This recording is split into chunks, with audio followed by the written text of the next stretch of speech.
Your name is? I'm AJ. I'm a grad student at Duke, and we are hoping to sample some of the brine coming out of the Josephine facility and see exactly how radioactive it is and what other elements are in it. And you are? I'm Nancy. I'm also a student at Duke University, and like AJ said, we're trying to see the radioactivity that's a result from this brine disposal, and if there's a legacy of this radioactivity that's built up over the years of continuous disposal into the river. Do you have any specific isotopes that you're particularly concerned with wanting to detect? Yeah, so radium-228 and radium-226 are big ones, and then also lead-210, which is one of the daughter products. All right. Are you concerned about the polonium as well? I believe there's certain issues being brought up on those. Right, so polonium is a daughter product of lead-210 that's really, really toxic, and so if we see lead-210, that's an indicator that we may also have very high polonium we should be concerned with. And you're taking the samples, are you going to be predominantly doing radiochemical, or are you going to be doing high purity germanium gamma as well? Or high purity germanium gamma would be. Okay. Hi, I'm Emma from Dartmouth College. I'm an undergraduate. We're looking to see if there's a difference in macroinvertebrate life downstream from the effluent pipe versus upstream, to see if there's any impact of the disposal on the stream health. And here's the leader of the gang, the one with the coffee. Nathaniel Warner, Dartmouth College as well. I'm here assisting Emma with the benthic macroinvertebrates. Oh, that's Emma's assistant. Okay, all right, Emma, you have a very, very good assistant. Yeah, treat him well, okay? Okay, thanks. Bring it just in case. Okay, we're here at Sailor Park in Pennsylvania. We're going to do some field testing on Shell wastewater deposit downstream from the Pennsylvania Brine Treatment Facility. Here we have a group from Duke University, North Carolina, and also from Dartmouth in my old haunts in New Hampshire, getting ready to collect samples. And here I have the red-eye, which is now just powering up. I'm going to do a 1-minute background here in the parking lot at Sailor Park.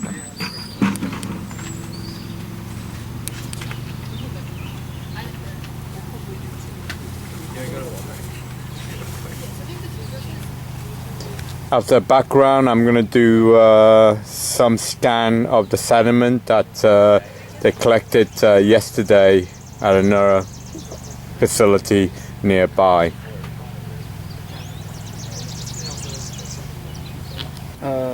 Two different places, one on the Allegheny River and one on a tributary to the Allegheny. Okay, I'm just about to do a quick scan using the red-eye to see if I can pick up any hot activities. Yeah, actually there's a little increase. The gross gamma went to like 140 to almost, wow, right now it's going to 260. Actually, yeah, you do have, actually, in fact you do have a hot source here. I'm actually going to go into identify mode to try and identify what this hot source that these guys have been sitting behind their car. So interesting.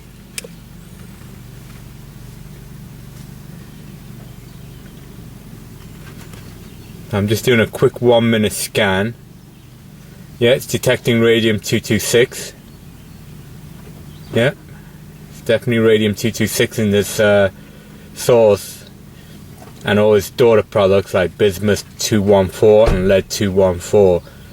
But definitely this is quite a high radium-226 level.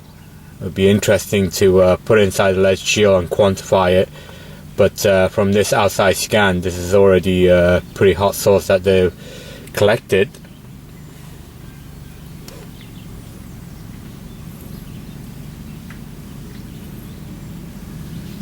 Ten more seconds before the scan is completed.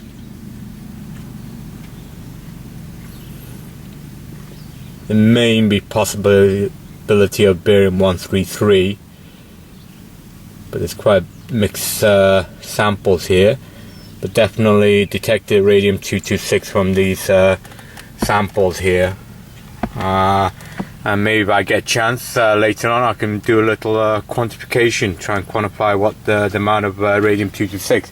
but definitely you have hot samples there, folks. I don't know whether I should be congratulating you or not on that. Okay, so the Pennsylvania brine treatment facility is somewhere up there in the woods, a few miles up, and now we're heading upstream to collect some samples.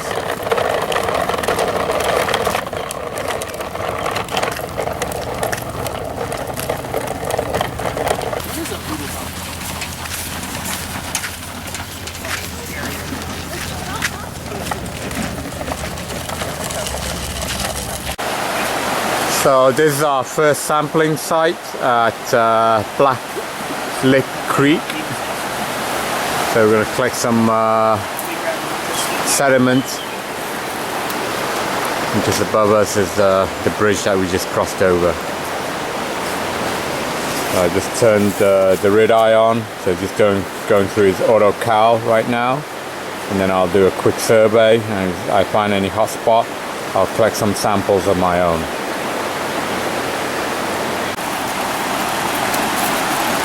So these research team from Duke University, they're doing some sampling right now. That probe you're sticking in, out of curiosity, AJ, what is that probe? It's a electroconductivity meter. A what, sorry? Conductivity meter? Oh, okay.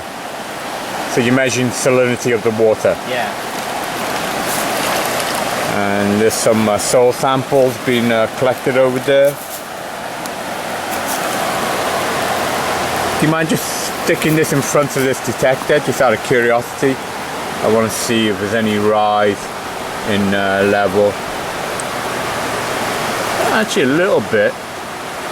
It could still be back around 125 gamma counts a second near the sediment. If I take it away,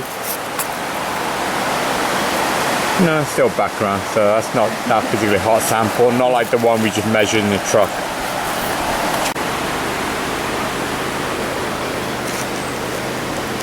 Okay, I'm measuring a level at where the current is low and sediment is likely to collect. Reading was about 120 with normal background.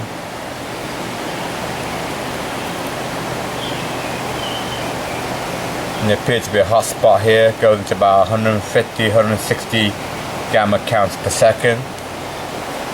So I'm actually going to collect my first sedimentary collection here at this point for me to do an analysis later on.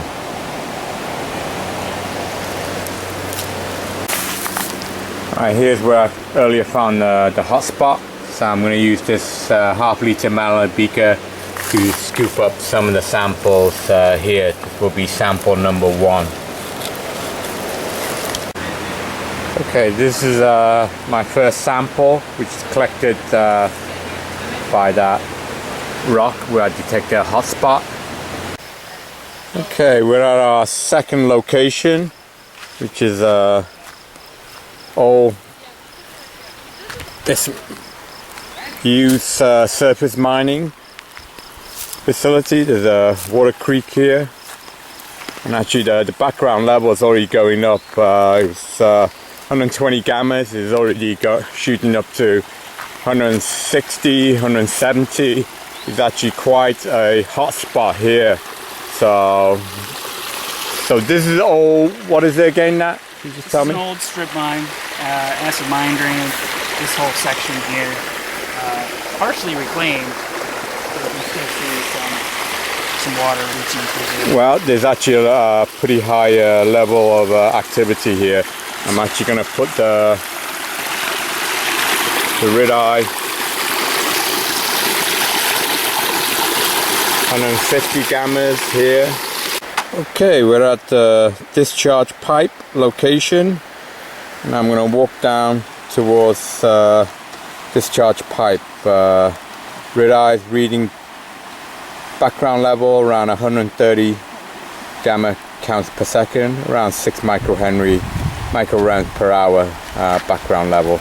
I'm going to walk down this trail now towards the pipe region, and I'll see if I notice any change in activity as I walk along. So just walking down this path, it's already creeping up to 150 already. So the activity is increasing quite noticeably.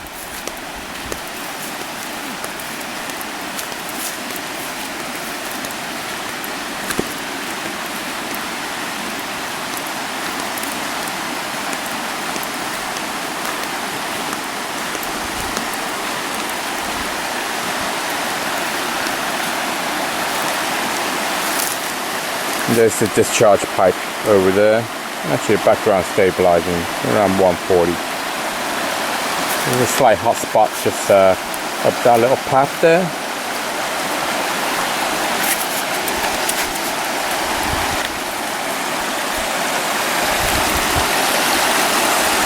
Now it's got really high. It's now triggering up to 300 gamma counts per second. Close to discharge level, so the activity definitely is a high spot here. Now it's up to 500 gamma counts per second. Very, very high hot spot here for activity. Now we're down up to 700 gamma counts per second around the discharge pipe area, up to 1,000 gamma counts per second now. So this really is a pretty hot spot. In fact, I'm going to do an ID at this location now.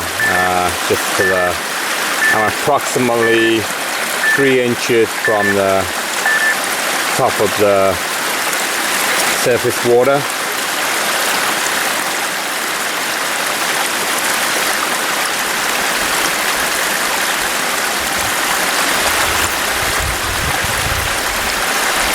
Alright, appears to be indicating radiant 226. Yeah, it's finding it. So this is quite a intense spot we have here.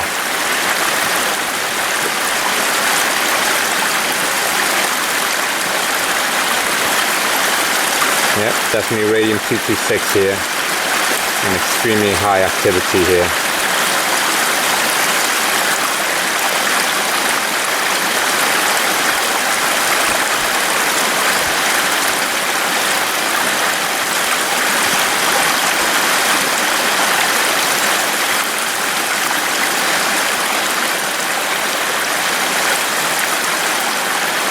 Okay, identify radium 226. I said the counts per second is around 1,000 counts per second, around 60 microrams per hour surface area. So this is definitely a very hot spot, which I'm going to collect a sample now. Okay, I'm going to do a quick analysis on the sample 4 and 5, which were the brine water and soil sediment that collected near the discharge pipe. I'm going to do a quick background now that I'm back on the trail. The gamma counts background here, just on top of the trail, is around 120 gamma counts per second, just under 5 microrams per hour. I'm just going to do a standard 1 minute background. So I have sample number 4, which is the soil sample I collected directly off the discharge pipe, and now I'm going to do a 1 minute identification, which will be spectra 49, and the controller is reading a gamma dose rate of around 240 gamma count per second. The earlier background was around 110, 120, and the dose rate of this sample is just over 15 micrograms per hour. So I'm about to do a 1 minute identification now without a shield. And I'm going to repeat the analysis test with this brine water, which I collected in this half-liter milliliter beaker. This is sample number 5, which will become spectra number 50 when I do the identification. And the gamma count is actually not that much more above background, around 120 gamma, just below 5 micrograms per hour. So saying the discharge water is actually contains minimal radium, at least the levels that can be quantified and unshielded. But anyway, I'm going to do an identification of this brine water. Okay, I found myself a snake on the trail. I'm not sure what type of snake it is, whether it's poisonous or not. I'm not going to get too close to it.